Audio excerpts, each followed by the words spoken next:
recording, so we're online. Hello, everyone, and welcome to another fantastic episode of You, Me, and ICED. I'm Dedra Stevenson. I'm your hostess, and I've got a full gang today. So happy to have everyone on board, including Rodney Harper, who's taken a very long leave of absence from the show, but is finally back. And we welcome him. Thank you so much for joining us today.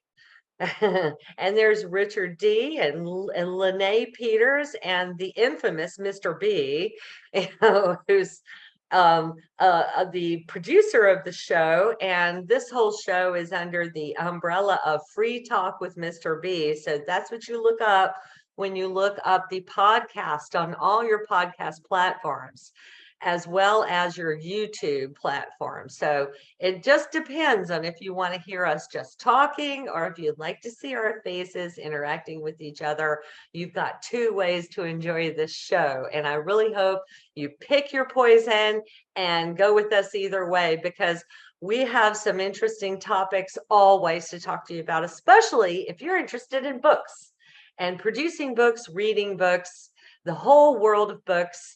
And today we're actually talking about something that a lot of writers are really kind of perturbed about, honestly. I mean, I have to say, as much as I love being an author and I love the books that I put out there, I love the whole creative process of putting a story together, spinning a tale, out of my imagination and everything. I hate marketing.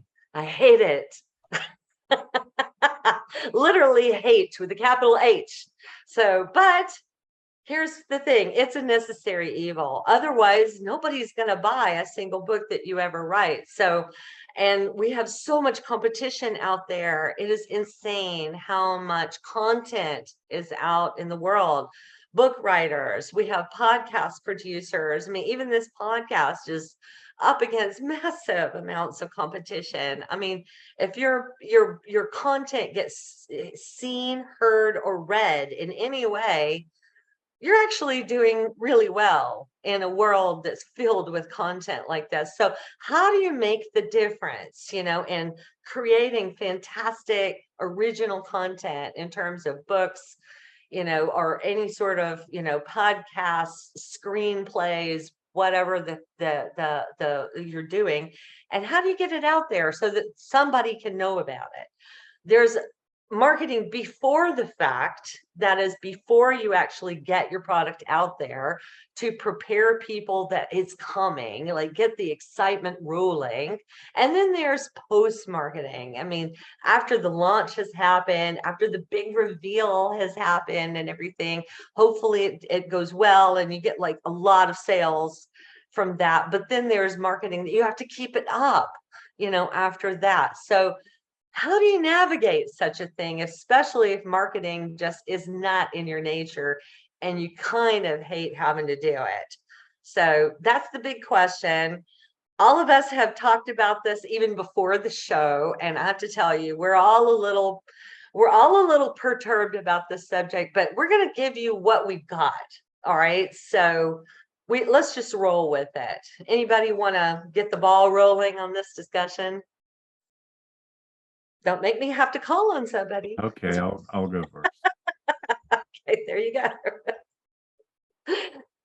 So you mentioned two different types of marketing. One before you launch your book, and second one after you launch the book.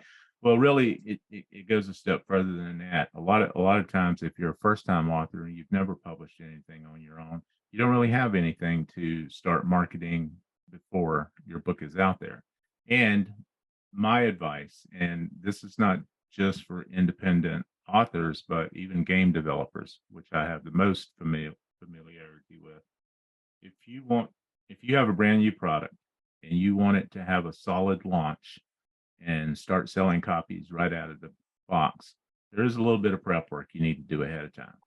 Really, you have nothing to market, so you really shouldn't try to be pre-selling your book or your product. But what you can do is when you get ready to launch it, make sure you have a really good cover description. make sure you fully thought out how you want to present it in the ebook store, or if it's a print book. Make sure your cover communicates to the reader without using words. There's a lot of things to do that you need to put a lot of thought into before you actually launch your book.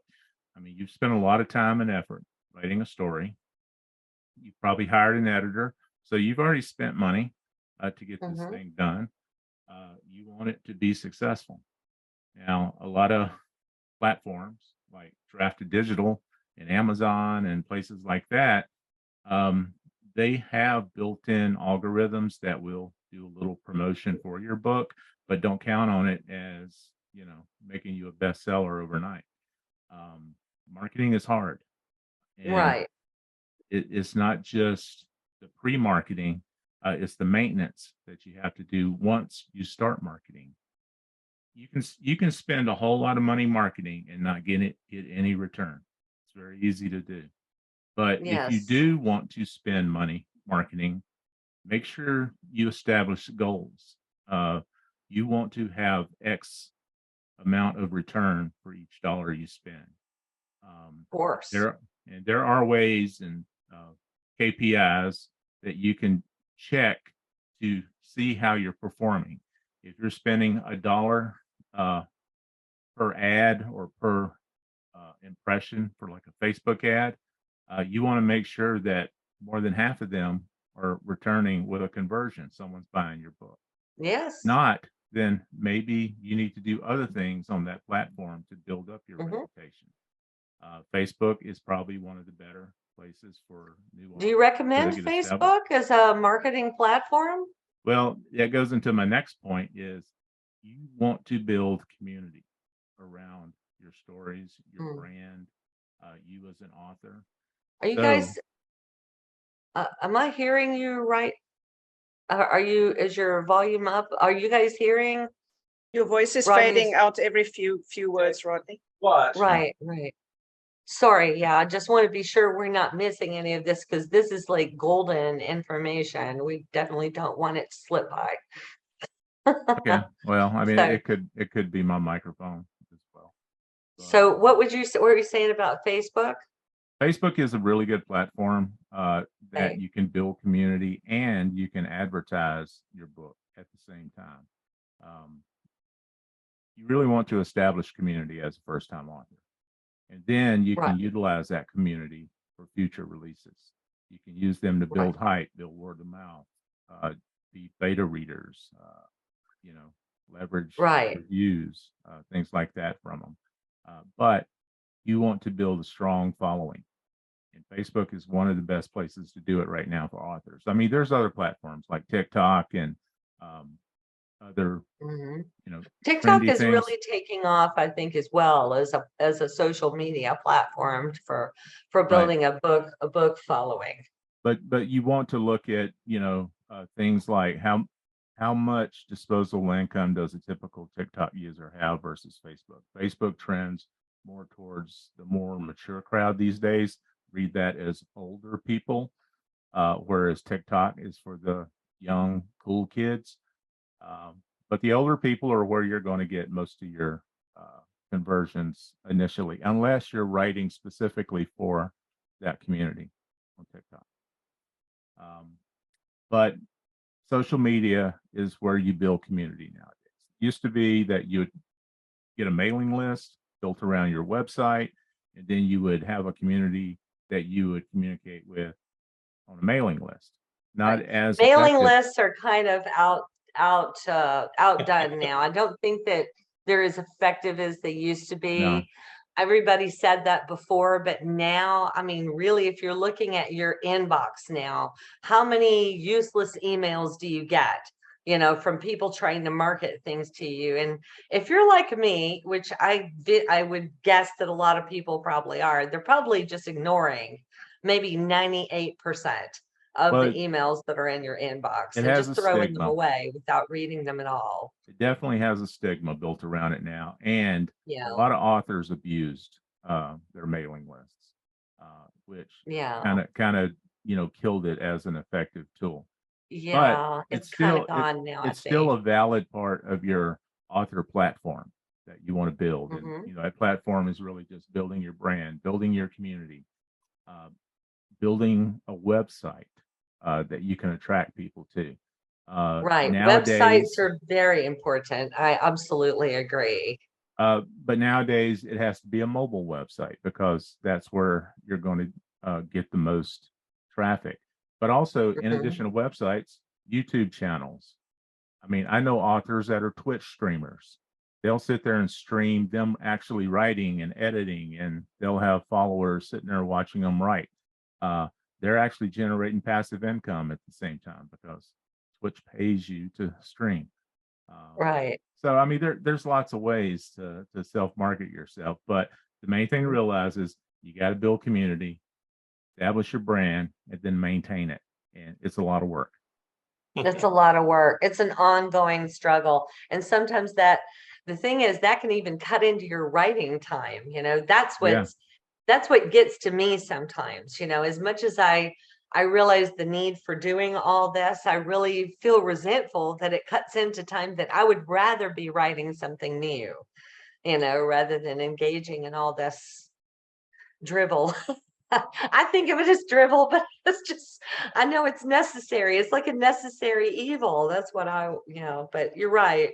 You're right. We have to do it regardless of how we feel about it. Unless you can afford, I suppose, somebody to do it for you. That's another option, right? It's No, Richard it's is it saying no. Yeah, it's an option, but it's a really slippery slope because it's too easy to spend a lot of money that is not going to get you any return on that investment, especially if you True. just throw that money out there and not work it, like follow it, see how effective it is, do follow-ups. Okay. So, I'm sure Richard knows exactly all these pitfalls. Yeah. Yeah, you're right. Even you're Yeah. throwing money out there, you have to still follow up with what they are doing, these people that you're giving money to. Richard, you I've sound like you have some experience there. Yeah, I've tried over the last 10 years most sorts of marketing, I think. I've got a mailing list. It's not huge, but I still get some engagement from it. I certainly get a lot of my beta reads and advanced readers from it, and they post reviews for me, which is great. So every now and again I'll drop them a free short story or a free beta read, and yeah, I don't get 100% opens, but I get enough to make it worthwhile to do a newsletter every 6 weeks or so. I won't do any more than that because I think again you're wasting time that you could be better spent doing something else. I do pay for advertising. I have some automatic Amazon ads running all the time for low cost, and I just let them tick over. And every now and again I'll get a sale or two from them, but I don't necessarily push them as much as some people because I don't get the return. Yeah. I think when it comes, I've tried getting other people to run advertising for me, and I've tried to get other people to manage my website for me. And to be quite honest, they can't do it as well as me because they don't know the books as well as me, and they don't have the passion. Their passion is for the monthly check, not for the actual product. So they'll go through the motions and they'll do a bit, and they'll say, "Look what I've done," but they haven't actually got the background in it, if you know what I mean. They haven't written the book. So they can't extol its virtues any more than this guy's paying me $20 a week or whatever to do it for him. So I think you have to bite the bullet and do it yourself, and accept that it is going to take your time. Facebook is a weird place. Sometimes it seems to work really well for advertising. Sometimes it doesn't. There's no real, you can't get a handle on it. When you think you've got it organized, they'll change the algorithm in some way and you're back to square one where you started from. Communities is the thing. It's that's what you've got to do, get people to engage and comment. And if people can post a review of your book or say I've just bought your book on Facebook, it has a lot more effect than anything else. So that's probably the way to spend most of your time. And you can catch up on people and chat to them as well. So it serves a dual purpose, because writing is very solitary. If you can get on Facebook and talk to some other writers, it makes you feel less isolated. Yeah, true. And Rodney had mentioned communities as well. That's another good point. Writers communities, writers groups on Facebook. There's fiction writers, there's horror writers, science fiction writers. Lene is a member of many groups on Facebook, Female Fusion, like Ladies Helping Ladies, in terms of our, projects, and, all kinds of other special interest groups, gamers, there's the fantasy fiction people, the ones that are all into the superheroes and that sort of stuff. So I mean, I guess the more specialized they are, the better, because they might be really into the content, and you might find your beta readers that way.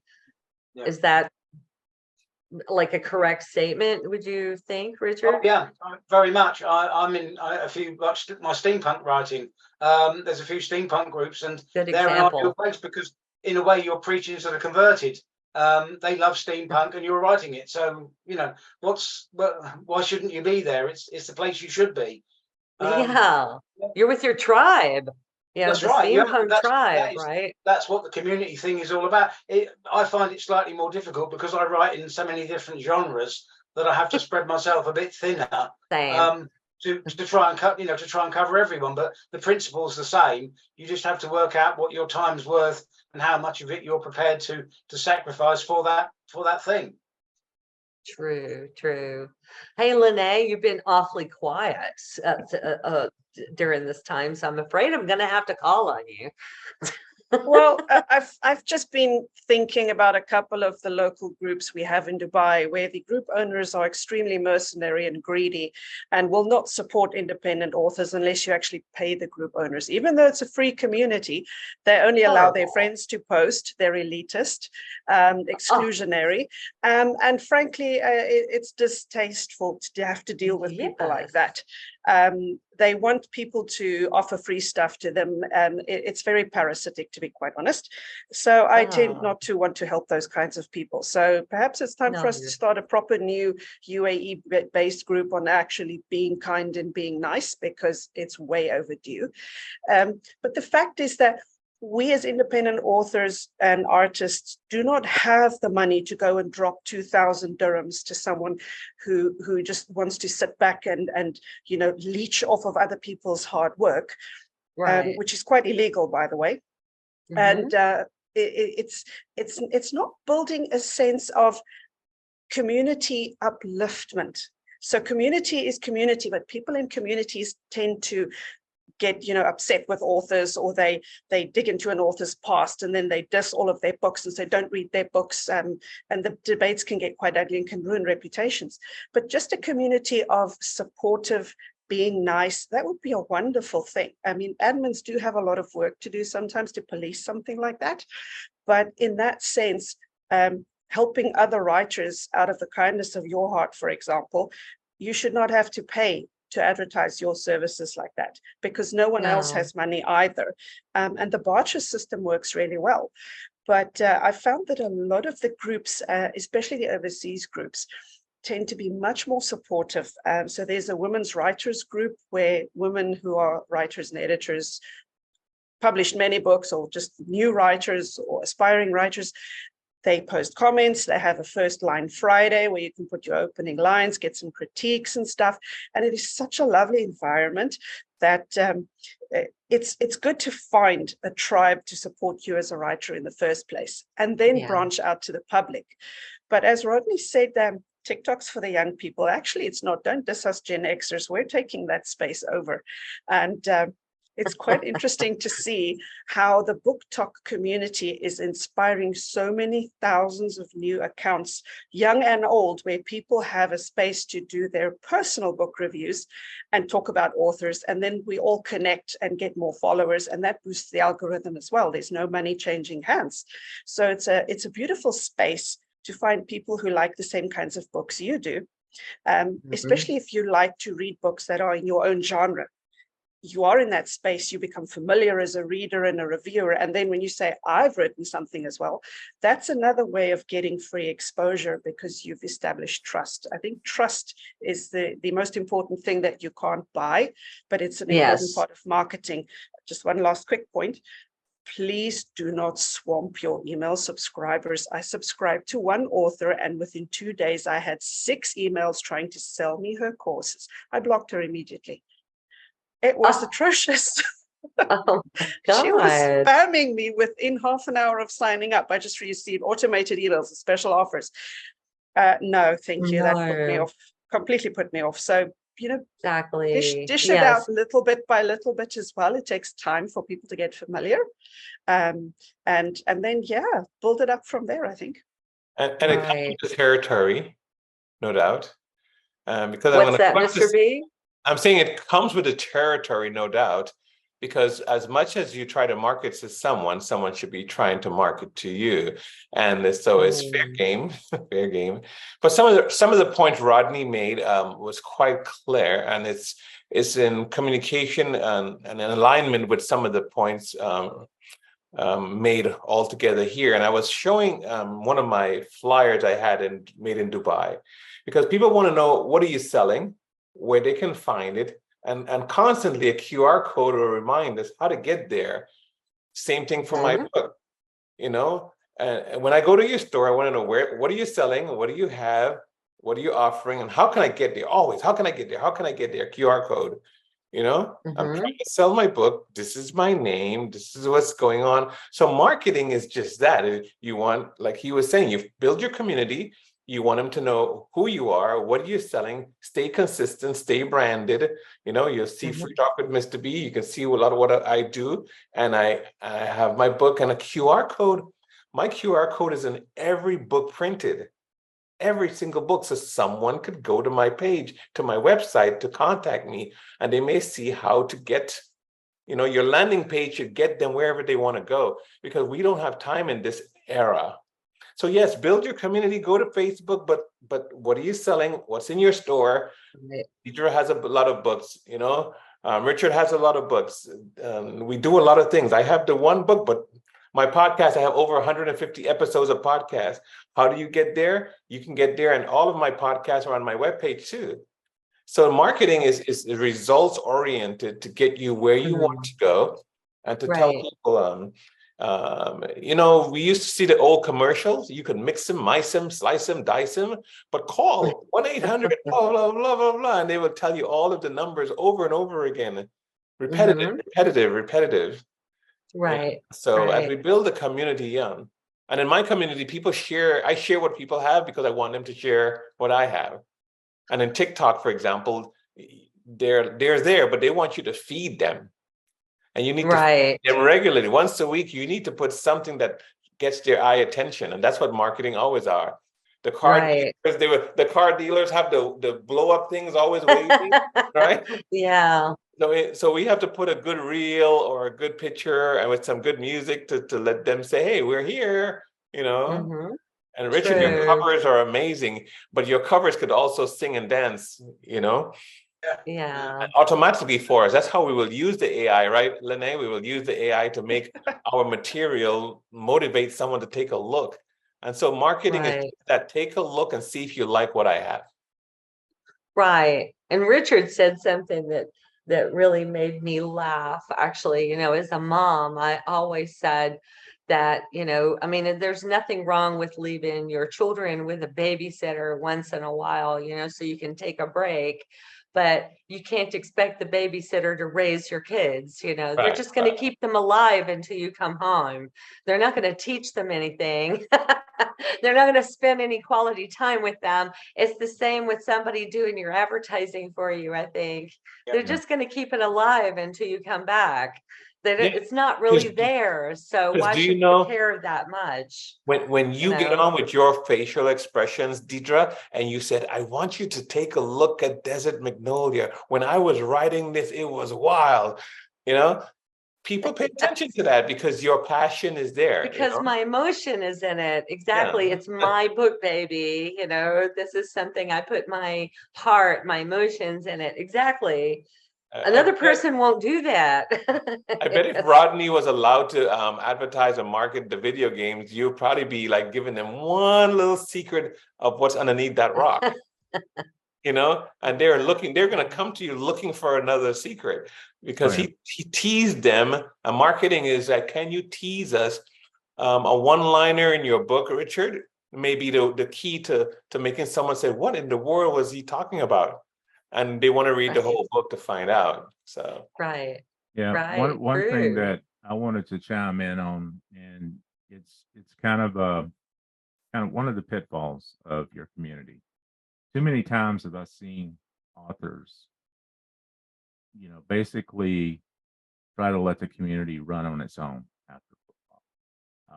And then things start going a little sideways. If you're not constantly there, Lene touched on it a little bit about trust. Trust is hard to establish, but it's very easy to lose. And if you're not maintaining your community or moderating your community while building it at the same time, you will lose control of it. It only takes one or two trolls on your community to start rumors, and bad things can start happening to you, your brand. Next thing you know, they're making memes of you on the internet. So if you start a community, just know you have to maintain it. And don't ever lose control of your community, I guess is what I'm saying here. Right. And the easiest way to lose control is just by ignoring it. So you have to keep feeding it. mhm. Exactly. Putting constant stream of content out there in Yeah. some way or another. And it doesn't Yes. have to be always be a new book. Your old books, Richard, Dedra, your number, so many books. Bringing back what you had the first time you did this, everyone would love to remember the first time and just bring it up again.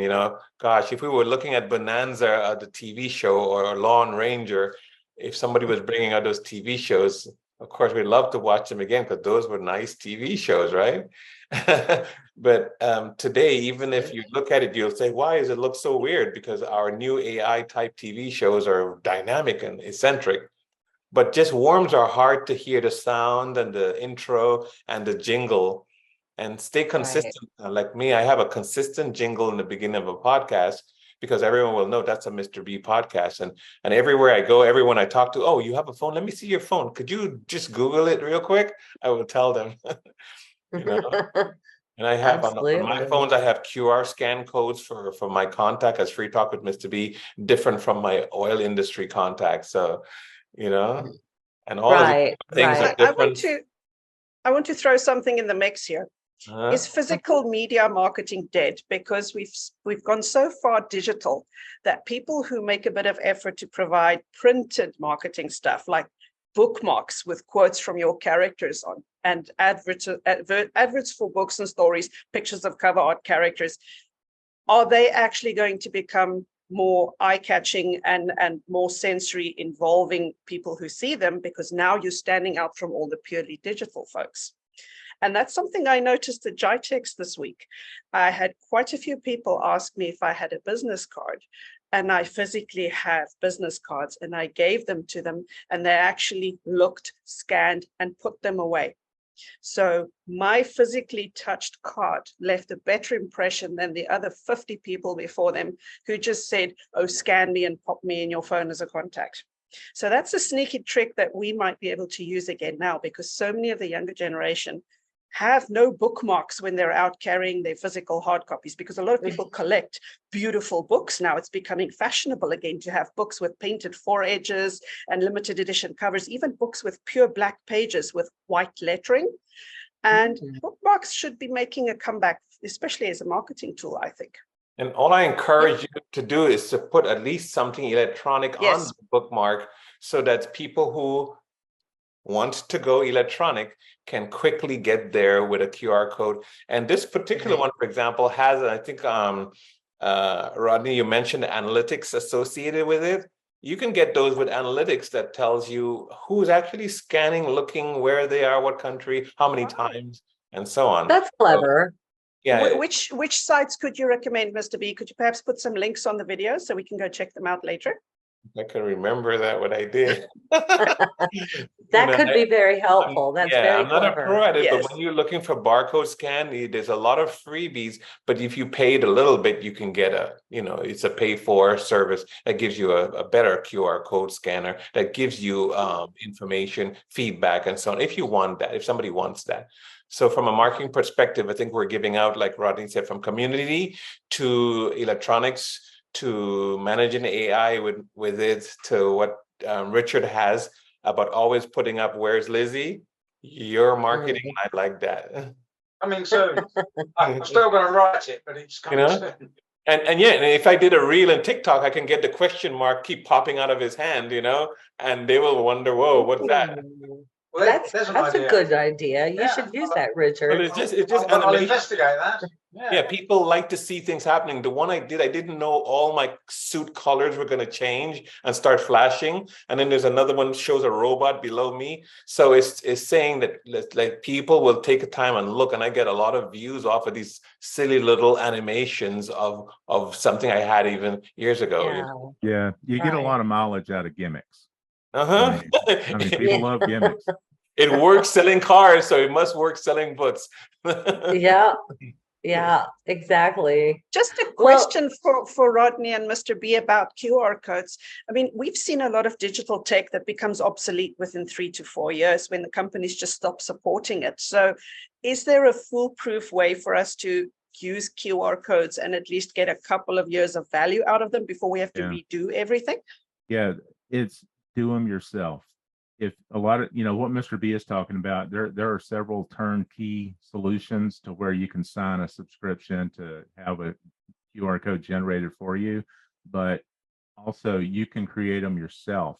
With a lot of graphical design software now will create a QR code for you, and it will require a little bit of education if you're unfamiliar with it. But you create a QR code, you create a landing page on your website, attach some SEO tracking on it, and essentially you got the same thing.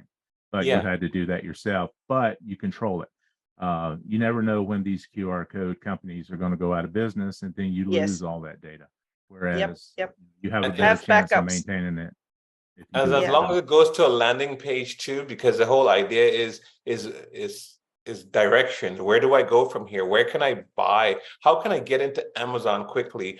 And, your book or somewhere on your book should get them there fast. So people get discouraged by being hindered by. It looks so many of us are techie inferior. Gosh. Averse. Averse is the word, not inferior. I'm not sure what the word was. I like adverse. I've never heard this word. Yeah, but they wanted to buy the book. They wanted to read and buy the book. Yeah. They didn't know how and didn't know where and can't get it. And so if we make those things easy, is the most powerful part of marketing is to give them the successful outcome. Right. Very, very interesting stuff. I think, as much as we were apprehensive about this topic, I think we crushed it. We kind of crushed it. I mean, we totally gave people some useful information. And, it's the kind of conversation, hopefully we can keep going. If anybody's got questions for us or you want to open a topic about that, comment on this video on Mr. B's Facebook page, or the YouTube video, or the podcast episode. Just let us know, what's on your mind, or what's worked for you, or whether or not you've got a question about a marketing technique that you've been thinking of. We're always here for you, and we hope that this episode has been helpful and fun to listen to. And we're going to be back next week with another fantastic episode of You, Me, and ICED. So y'all come back now. You hear? Yeah.